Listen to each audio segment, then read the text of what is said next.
تو میلاد کے مقابلے میں تو کوئی بھی امتی میں نہیں سمجھتا کہ آگے کھڑا ہو اور وہ دل سے اپنے اس کو اکھاڑ کر کہے کہ نہیں میں نہیں مانتا کچھ بھی اور مجھے کوئی خوشی نہیں ہے. میرے خیال میں کوئی جرأت نہیں کر سکتا. کم از کم دل میں ایک خوشی مسرت تو ہر مومن کو, ہر مسلمان کو لازماً ہونی چاہیے. رہ گیا اس کا اظہار, تو اظہار کے سلسلے میں کوئی ضروری نہیں, کوئی ایسی پابندی نہیں کہ یہ کرو یہ نہ کرو, وہ کرو وہ کرو, یہ ایسی کوئی پابندی نہیں. اظہار جس طرح سے آدمی کر لے. یہ سب بہت سی چیزیں مستحبات میں ہی ہیں. تقریباً ساری چیزیں جو اظہار میں آتی ہیں وہ استحباب کا حکم رکھتی ہیں, ثواب کا حکم رکھتی ہیں. ایک شخص خوش دلی سے کر رہا ہے, صدقہ خیرات کر رہا ہے, بڑی اچھی بات ہے. ایک شخص روزہ رکھ رہا ہے, بہت اچھی بات ہے. ایک شخص محفل کر رہا ہے, گھر میں میلاد کی محفل ہو رہی ہے, بہت اچھی بات ہے. اس سے بہت سارے فوائد, برکتیں, وہ ایک بڑی تفصیل ہے. اس کی برکات کیا کیا ہیں, گھر میں کیا رونقیں, کیا برکتیں, اس سلسلے میں بڑے تجربات ہیں.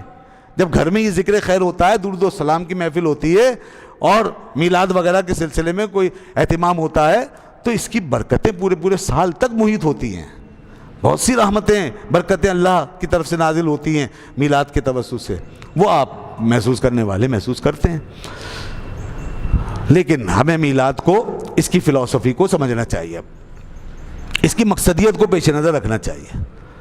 اور اس کے مقصدیت کو واضح کرنے کے لیے میں 3 اصول آپ کے سامنے رکھتا ہوں. ان 3 اصولوں کی بنیاد پر میلاد کو قائم کرنا چاہیے. بہت ضروری ہے, یہ بات بہت ضروری ہے. اب یہ ان لوگوں کے لیے بہت ضروری ہے جو میلاد منانے کے لیے نکلے, اور نکلنے کے بعد جب ان کے ذہن میں کوئی اس کا فلسفہ نہیں رہا اور مقصد نہیں رہا, تو پھر ان میں سے بغیر علم کے آگے بڑھنے والے کچھ حدود کراس کر گئے, کچھ دائروں سے باہر نکل گئے. کچھ لوگوں نے اپنی طرف سے کچھ ایسی چیزیں اختیار کر لی کہ جو میلاد کے مقصد کے منافی ہے.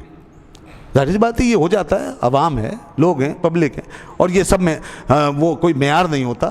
لوگوں کا کرنا معیار نہیں, وہ اسٹینڈرڈ نہیں ہے. اسٹینڈرڈ وہ ہے جو اہل علم بیان کریں, جو علماء بیان کریں, جو باوقار اور سنجیدہ لوگوں کے پاس ہے, وہ اسٹینڈرڈ ہے.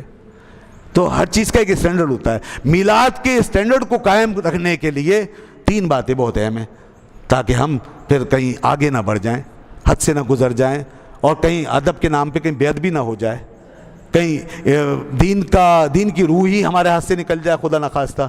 تو پھر ایسا کوئی میلاد نہیں ہے. جہاں دین کی روح نکل جائے, جہاں میلاد کا فلسفہ ہی ختم ہو کے رہ جائے, اس کا نظریہ ہی بدل جائے, تو پھر وہ میلاد نہیں رہے گا. پھر کچھ لوگوں کی جذباتیت رہے گی, ان کی اپنی خوشی ہے بس, وہ کر رہے ہیں, اللہ انہیں ہدایت دے. وہ 3 باتیں یہ ہیں. اس 3 معیارات پہ اس کو کس کے رکھیں, اس پر ٹائٹ کر کے رکھیں, اور اس کی حد میں اپنے آپ کو محدود کریں. پہلا, میلاد کا فلسفہ, میلاد کا مقصد محبت رسول ہے, حب مصطفیٰ صلی اللہ علیہ وسلم. اس کو خود بھی محسوس کرنا اور دوسروں کو بھی محسوس کرانا. محبت کا یہ پیغام پھیلے اور لوگوں کو یہ میسج پہنچے کہ ہمیں اللہ کے رسول سے محبت کرنی چاہیے, ہمیں انہیں چاہنا چاہیے, ہمیں ان کو ترجیح دینی چاہیے, ہمارے دلوں میں ان کے لیے ہمیشہ جگہ رہنی چاہیے. یہ ایک میسج میلاد کے ذریعے پہنچے. میلاد کا یہ مقصد ہے. دوسرا مقصد, تعظیم و ادب. جس ذات کا میلاد منایا جا رہا ہے اس کی ادب, اس کا ادب, اس کے تعظیم کا تصور قائم ہو. معاشرے میں ان کا ادب, ان کا احترام یہ زندہ ہو, قائم ہو. کچھ چیزیں جو وہ لوگ فوت کرتے ہیں بولنے میں, کچھ انداز اختیار کرنے میں, کچھ معاملات میں, تو وہاں پر وہ ادب اور احترام کا لحاظ رکھیں کہ جب اس ہستی کا ذکر ہو تو پھر ادب کا تقاضا کیا, جب ان کا معاملہ ہو تو احترام کا تقاضا کیا ہے. تو میلاد جو ہے وہ ادب اور احترام کو قائم کرنے, اسے پھیلانے, عام کرنے کے لیے ہو. اور تیسری چیز, اطاعت اور اتباع رسول صلی اللہ علیہ وسلم, یعنی اطاعت رسول یہ ہمیں ہمارے سامنے رہے, میلاد مناتے ہوئے بھی اور میلاد کے مقصد کے طور پر بھی, کہ ہمیں اللہ کے رسول صلی اللہ علیہ وسلم کی پیروی. شریعت ہمارا دائرہ ہے, اس کے اندر ہمیں رہنا ہے, اس سے باہر نہیں نکلنا. یہ 3 ایسی بنیادیں ہیں کہ اگر یہ چیزیں ہمارے اس پورے سلسلے پہ غالب رہیں گی تو ہم کوئی بھی اپنی حدود کو کراس نہیں کر سکیں گے. ہم میلاد کو اس انداز سے منا سکیں گے کہ اس سے ہم زیادہ سے زیادہ برکات اور ثمرات حاصل کر کے دوسروں تک پہنچا سکیں, اس کو زیادہ سے زیادہ فروٹفل بنا سکیں, زیادہ سے زیادہ فائدوں اور فیوز و برکات پہ مبنی و مشتمل کر سکیں. اور اس میں میرے خیال میں بہت سے لوگوں کو پریشانی بھی نہیں ہوگی. اگر یہ مقاصد سامنے رہیں گے تو پھر لامحالہ ہم خود بخود اپنے گرد ایک دائرہ محسوس کریں گے, ایک ڈسپلن محسوس کریں گے, اور پھر کسی کو یہ پریشانی نہیں ہوگی کہ کیوں ہے. بس یہ سوال اگر کہیں اٹھتا ہے کہ کیا ہے, کیوں ہے, اس کا جواب ان 3 باتوں سے دیا جائے کہ محبت کا پیغام عام ہو رہا ہے, ادب و احترام کا سلسلہ فروغ پا رہا ہے, اور اطاعت و اتباع نبوی صلی اللہ علیہ وسلم پر فوکس ہے. تو اب یہ چیزیں, ان تینوں مقاصد کو حاصل کرنے کے لیے ہمیں علماء دین سے, اپنے بزرگوں سے, اپنے اسلاف سے رہنمائی لینی چاہیے, اور دیکھنا چاہیے کہ وہ کس طریقے سے یہ سلسلے کرتے رہے اور انہوں نے کیا انداز ہمارے لیے چھوڑا ہے.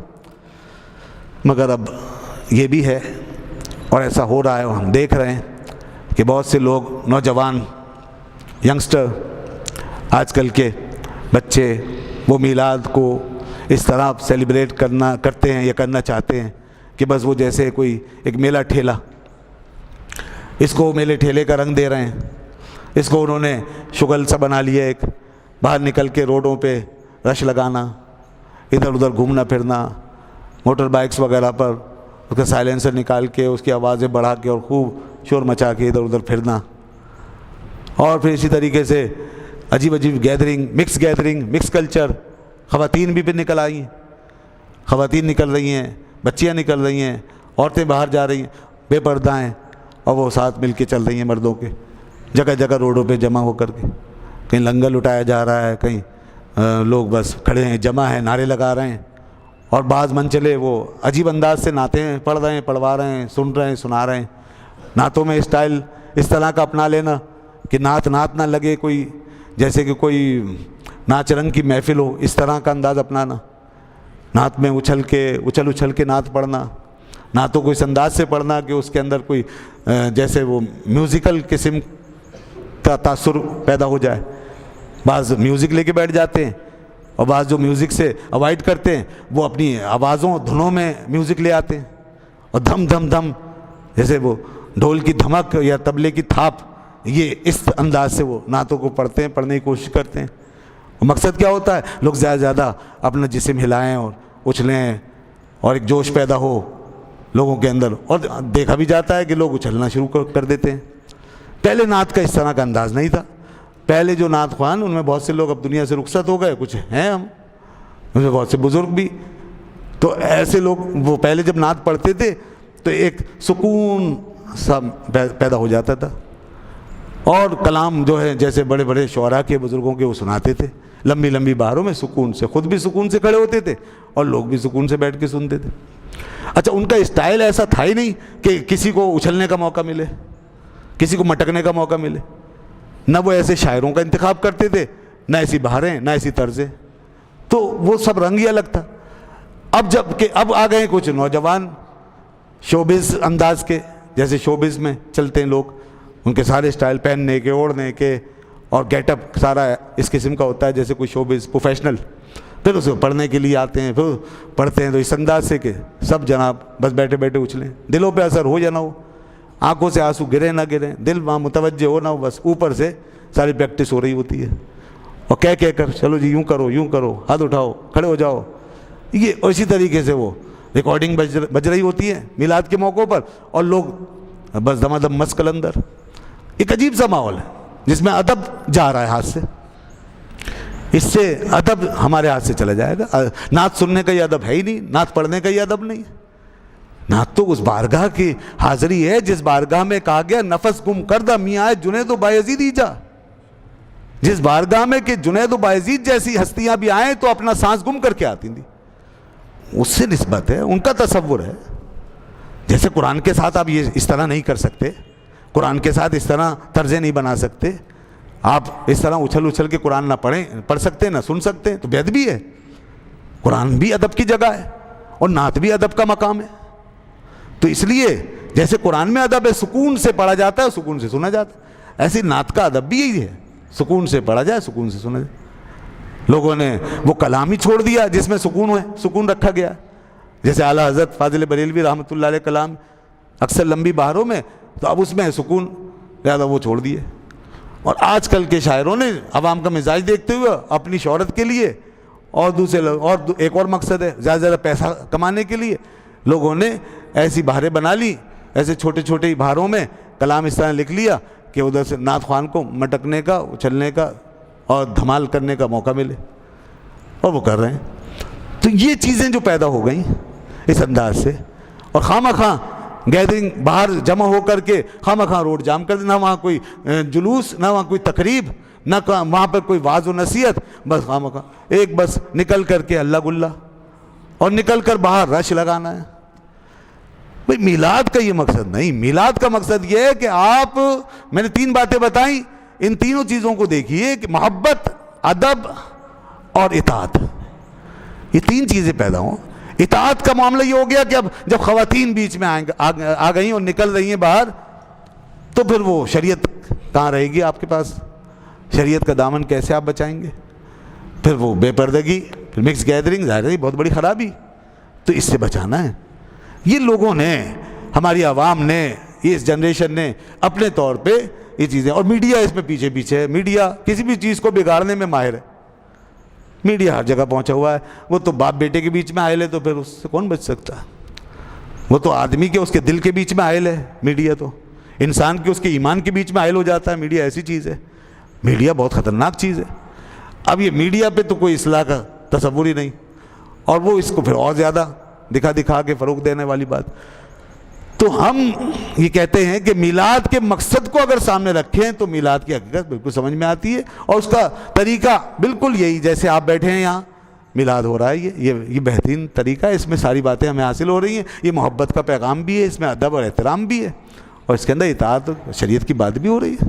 اسی طرح واعظ و نصیحت ہو، جلوس وغیرہ بھی اگر نکالا جائے، جیسا کہ آج کل کی دنیا میں جلوس کے ذریعے سے ایک میسج جاتا ہے، تو اس کو بھی اتنے احترام سے کہ باوضو لوگ شریک ہوں، سروں پہ ٹوپیاں ہوں، لباس طریقے کے ہوں، طریقے سے نکلیں جائیں بے شک، اور اس کو کوریج ملے، وہ چیز دنیا کو پہنچے اور پتہ چلے لاکھوں لوگ کس طریقے سے اپنے نبی کے لیے نکل سکتے ہیں، کتنی محبت ہے ان کے دلوں میں۔ یہ بے شک یہ چیزیں اپنی جگہ صحیح ہے۔ تو یہ باتیں ضرور ان کی اصلاح کرنی ہے ہمیں، اور ہمیں میلاد کی فلسفی کو اپنے پیش نظر رکھنا ہے۔ ہمیں علامتوں کے اندر زیادہ جانے کی، آگے بڑھنے کی ضرورت نہیں، مقاصد کو زیادہ سے زیادہ اچیو کرنے کی ضرورت ہے۔ علامتوں میں جو لوگ گم ہو جاتے ہیں وہ عمل سے دور ہو جاتے ہیں، جو علامت پرستی میں پڑ جاتے ہیں وہ مقاصد سے دور نکل جاتے ہیں۔ اب دیکھیے نا، ایک جھنڈا علامت ہے، میلاد کی علامت ہے جھنڈا، تو جھنڈے کا تصور یہی ہے کہ ایک آدھ گز کا جھنڈا یہ علامت ہو گئی۔ لیکن اب ان علامتوں کے اندر جب کوئی جائے گا تو پھر، جیسے میں نے ایک جگہ دیکھا، پہلی دفعہ میں نے دیکھا، شاید پہلے بھی ہوتا رہا، کہ وہ جھنڈا کتنا بڑا ہو گیا، یہ نیچے سے لے کے چھت کے برابر، یعنی وہ جو علم لیجیے صاحب۔ اب کیا جھنڈا یہ مقصود ہے کوئی اس کا کہ اس کو علم ہی بنا لو؟ تو جھنڈا وہ کافی تھا ایک علامت کے طور پر، لیکن جن لوگوں نے علامت پرستی کو شعار بنا لیا، وہ پھر اس کے اندر غلو در غلو، آگے بڑھنا اور زیادہ اور زیادہ۔ ارے بھائی مقصد کو تو سمجھو، اس میں کیا ضرورت ہے اس کو لمبا کرنے کی؟ وہ جھنڈا جتنا کافی ہے۔ اب اس کا مقصد کیا ہے؟ وہی جو میں نے عرض کر دیا، پیغام پہنچ رہا ہے، آپ کی محبتیں پہنچ رہی ہیں، آپ اس کو طریقے سیلیبریٹ کرو گے، پہنچے گا، پیغام پہنچے گا، آپ پر اثر ہوگا، لوگوں پہ اثر ہوگا۔ تو میلے ٹھیلے میں اور میلاد میں فرق ہونا چاہیے، عام دنیاوی فنکشنوں میں اور میلاد کے پروگراموں میں فرق ہونا چاہیے، اور عام گیدرنگز میں اور میلاد کی گیدرنگ میں فرق ہونا چاہیے۔ میلاد منسوب ہے اس ذات پاک کے ساتھ کہ جس کی حرمتیں اللہ کے بعد جس کو سب سے زیادہ حرمت حاصل ہے، اس ذات پاک کے ساتھ منسوب ہے جس کے حق میں یہ کہا گیا کہ بعد از خدا بزرگ تو یہ قصہ مختصر۔ وہ ذات پاک کہ جو سراپا، جہاں ادب ہی ادب ہے، احترام ہی احترام ہے، اور دلوں کی حاضری جہاں پر منظور اور مقصود ہے، دلوں کی، باطن کی۔ تو یہ میلاد کے حوالے سے آداب ہیں ہمارے اندر ہونے چاہیے۔ ہماری کتابوں میں یہ باتیں موجود ہیں، ہمارے علماء کا یہ طریقہ، اور یہی ہماری پہچان، ہمارا شعار ہے۔ تو اس لیے جو حضرات ان مقاصد کو چھوڑ کے کہیں اس کو بہت زیادہ اس کے اندر اپنا رنگ ڈالنے کی کوشش کرتے ہیں، چاہے وہ نعت کے عنوان سے ہو یا کسی بھی حوالے سے، وہ خطرے سے کھیل رہے ہیں، خطرات سے کھیلتے ہیں۔ تو اس طرح جیسے اب نعت کا میں نے بتایا کہ پڑھنے کا طریقہ کہ جس کے اندر یہ پیش نظر ہو کہ لوگ کیسے اچھلیں مٹکیں اور ایک شور مچ جائے، تو یہ بے ادبی کے زیادہ قریب ہے یہ بات، یہ ادب سے دور ہونے والی بات ہے۔ اس پر توجہ نہ دیں کہ لوگ وہ جسمانی طور پہ کیا ری ایکشن دے رہے ہیں، توجہ اس پہ ہونی چاہیے کہ دل کتنے حاضر ہیں اور لوگ کتنے ادب سے بیٹھے ہیں، سلیقے سے بیٹھے، اس پہ توجہ ہونی چاہیے۔ اور پھر یہ قصداً یہ کرنا کہ اٹھو جناب، ہاتھ اٹھاؤ، یہ ہاتھ اٹھاؤ، وہ ہاتھ اٹھاؤ، کھڑے ہو جاؤ، یہ کرو وہ کرو، اس طرح باقاعدہ فزیکلی کچھ فنکشننگ کروانا، یہ اور پھر صورتحال کو خراب کرتا ہے۔ تو یہ چیز جو ہے ہمیں سکون اختیار کرنا چاہیے، اور نعت خوان کو ادب سے نعت پڑھنی چاہیے، بے ادبی سے نہیں۔ ادب سے نعت پڑھے گا تو بارگاہ رسالت میں مقبول ہوگا، اور اگر ادب سے نہیں پڑھے گا تو دنیا چاہے اسے عاشق رسول کہتی رہے، وہ اللہ کے رسول کی بارگاہ میں حاضر ہونے کے بھی قابل نہیں رہے گا، اور کیا منہ دکھائے گا جب اللہ کے رسول اس سے پوچھیں گے۔ اور صحابہ کرام کا نعت پڑھنے کا طریقہ ہمارے سامنے موجود ہے، کتنے سکون و ادب سے صحابہ کرام نعت پڑھتے اور سنتے تھے، اور آپ صلی اللہ علیہ وسلم بارگاہ میں کس طرح حاضر ہوتے تھے۔ اور اسی طرح ہمارے آج تک کی مثالوں میں یہ چیز موجود ہے۔ اعلیٰ حضرت فاضل بریلوی رحمۃ اللہ علیہ کے یہاں کتنا ادب پایا گیا، اور آج تک کے ہمارے علماء کے اندر کتنا ادب تھا۔ تو اس لیے یہ جو بعض منچلے قسم کے نوجوان ہیں، ان کو اصلاح کی ضرورت ہے، اور علماء سے سننے سمجھنے کی، کتابیں پڑھنے کی ضرورت، علم بہت ضروری ہے۔ علم کے حوالے سے مجھے یاد آیا، کاش کہ یہ ہو، یہ میرا پیغام عام ہو، اللہ کرے یہ بات پہنچے کہ اگر میلاد کے موقع پہ یہ اس طرح کی گیدرنگ کے بجائے اگر ایک کام کر لیں تو بہت ساری شکایتیں دور ہو جائیں، بہت ساری خرابیاں دور ہو جائیں۔ ایک کام کر لیا جائے، اگرچہ بظاہر خشک لگے گا اور لوگ شاید اسے قبول نہ کریں اتنی جلدی، لیکن ہمیں اس طرف جانا ہوگا اور جانا چاہیے، اور وہ یہ کہ جہاں جہاں مراکز بنتے ہیں، اسٹال لگتے ہیں، جہاں جہاں گیدرنگ ہوتی ہے، لنگر بٹتے ہیں، وہاں بڑے بڑے اسٹال لگا کر اور ٹیبلیں سجا کر ان پہ دین کی کتابیں سجا دی جائیں، کتابوں کے اسٹال بنا دیے جائیں جگہ جگہ، وہاں پہ کیمپ لگا ہوا ہے، کتابیں سجا دی جائیں۔ وہ کتابیں مخیر حضرات جیسے لنگر کرتے ہیں، اسی طرح اس میں حصہ ڈالیں تو مفت فری گفٹ کے طور پر جو بھی آ رہا ہے دیکھنے کے لیے کتابیں دی جائیں۔ وہ کتابیں میلاد پر ہوں، شان رسالت پر ہوں، عقائد پر ہوں، دینی معلومات پر ہوں، ہر طرح کی ہماری کتابیں جو قدیم لکھی ہوئی، آج کی لکھی ہوئی، مختلف زبانوں میں لکھی ہوئی، وہ کتابیں سجائی جائیں جگہ جگہ، اور ہر جگہ یہ کتابوں کی نمائش ہو، کتابیں رکھی ہوں، کتابیں دستیاب ہوں، کم قیمت پہ دستیاب ہوں، مفت دستیاب ہوں، اور لوگ آئیں کتابیں دیکھیں۔ آج مغرب میں کتابوں کے اسٹال سجے ہوئے ہیں، ہر موقع پہ کتابیں، قوم کتابیں لیے گھوم رہی ہے، ہر شخص کتاب پڑھ رہا ہے، ہر شخص کتاب پڑھ رہا ہے، ایسا عادی بنا دیا، ناممکن نہیں ہے، یہی ہمارا کلچر تھا۔ کاش میلاد کے عنوان سے ہم اس کلچر کو پھر زندہ کر لیں اور ہم کتابیں سجا دیں، اور ساتھ میں میلاد کے حوالے سے بے شک نعت کا اہتمام ہو جائے، نعت خوانی بھی ہوتی رہے، نعت بھی پڑھی جائے طریقے سے، ادب احترام کے ساتھ، نعت یا تو ریکارڈ میں ہو یا ویسی کوئی پڑھے بیٹھ کر، اور میلاد کا یہ سلسلہ چلتا رہے جگہ جگہ، اور ساتھ میں کتابیں لگی ہوں، اور اس طرح لاکھوں کروڑوں کی تعداد میں، اگر کوئی بعید نہیں کہ میلاد کے عنوان سے جو جذبہ ہے، اس جذبے کو ہم یوٹیلائز کرتے ہوئے لاکھوں کروڑوں کی تعداد میں کتابیں مسلمانوں کے گھروں میں پہنچا دیں۔ ارے جناب 2-4 لاکھ تو پڑھیں گے، جب آپ لاکھوں کتابیں تقسیم کریں گے تو 10-20 ہزار تو پڑھیں گے، 2-4 لاکھ تو پڑھیں گے۔ اگر اتنے لوگ بھی پڑھ لیں گے اور آہستہ آہستہ یہی چیز دیکھتے رہیں گے اور پڑھتے رہیں گے تو پتہ نہیں کتنی اصلاح ہو جائے گی اور کتنا دین پھیل جائے گا، کتنی معلومات عام ہو جائے گی۔ کاش اس کے بارے میں کوئی سوچے، مگر افسوس کہ مجھے کہیں بھی دنیا میں یہ منظر نظر نہیں آتا، الا ماشاءاللہ سوائے ایک آدھ جگہ کے، کہیں یہ سلسلہ نظر نہیں آتا کہ اس طرح کتابیں سجی ہوئی ہوں اور لوگ کتابیں دیکھ رہے ہوں، لے رہے ہوں، پڑھ رہے ہوں۔ کاش یہ سلسلہ ہو۔ اللہ تعالی ہمیں ہماری اصلاح فرمائے اور ہمیں میلاد منانے کی بھی توفیق عطا فرمائے اور میلاد کے مقصد کو پانے کی بھی توفیق عطا فرمائے۔ اور جو لوگ میلاد کے فلسفے کو، اس کی حقیقت کو نہیں سمجھتے، اللہ تعالیٰ ان کے دلوں کی میں کشادگی پیدا فرمائے کہ خواہ مخواہ اس میں اختلاف کر کے اور ایک اس امت سے ٹکرا کر کے، بجائے اس کے کہ الگ گروہ بنائیں اور اتنا ساری امت پر الزام دھریں، اللہ تعالیٰ انہیں اس سمندر کے ساتھ مکس ہونے کی توفیق عطا فرمائے اور اس دریا کے ساتھ چلنے کی توفیق عطا فرمائے. ہم اصلاح کریں, ہم چیزوں کو بگاڑیں نہیں, اصلاح کریں, مٹائیں نہیں, انہیں آباد رکھیں, اچھی چیزیں آباد رکھنے کے لیے. آخری بات کرتا ہوں بس ایک بات اور, کہ یوم پاکستان مثال کے طور پر ایک ہمارا ایک قومی ایونٹ ہے, نیشنل ایونٹ ہے یوم پاکستان, ہر ملک کا ہوتا ہے. اس میں بھی بہت سے خرافات لوگ کرتے ہیں, بے مقصد چیزیں لاتے ہیں, ناچ گانے ہو رہے ہیں, ہلڑ بازی ہو رہی ہے, تماشے ہو رہے ہیں, اس کا ہم رد کرتے ہیں. لیکن کوئی یہ تو نہیں کہتا کہ یوم پاکستان مت مناؤ, اس کی کیا ضرورت ہے, یہ چھوڑو بھئی, اس کی وجہ سے سب کچھ ہو رہا ہے, ختم کرو. کوئی نہیں کہتا. اگر آپ پاکستان کو نہیں مناؤ گے تو دنیا کو کیسے بتاؤ گے کہ آپ پاکستانی ہو؟ آپ کا کوئی ملک ہے, ساری دنیا اپنے ملک کو سیلیبریٹ کرتی ہے اور بتاتی ہے, ہر ایک کی قومی پہچان, تو آپ کو بھی ضرورت ہے اس پہچان. تو اسی طریقے سے میلاد کے حوالے سے بھی ہمیں ضرورت ہے اس بات کی, جیسے پاکستان کو منا کے ہم بتانا چاہتے ہیں کہ ہم پاکستانی ہیں, ایسے آقائے دو عالم کا میلاد منا کے ہم بتانا چاہتے ہیں کہ ہم محمدی ہیں, ہم محمدی ہیں, ہم مسلمان ہیں, ہم مصطفی ہیں, ہم رسول اللہ صلی اللہ علیہ وسلم کے غلام ہیں, ہمارے سب سے بڑے رہبر رہنما حضور ہیں, ہم ان کے دامن سے وابستہ ہیں, ہم آزاد نہیں ہیں, لبرل نہیں ہیں, ہم لاوارث نہیں ہیں, اللہ کے محبوب صلی اللہ علیہ وسلم کے دامن سے ہم وابستہ ہیں. یہ پیغام جاتا ہے, پہچان جاتی ہے. تو اسی طرح میلاد بھی ہے. اللہ تبارک و تعالی ہمیں ان باتوں کو سمجھنے کی توفیق عطا فرمائے.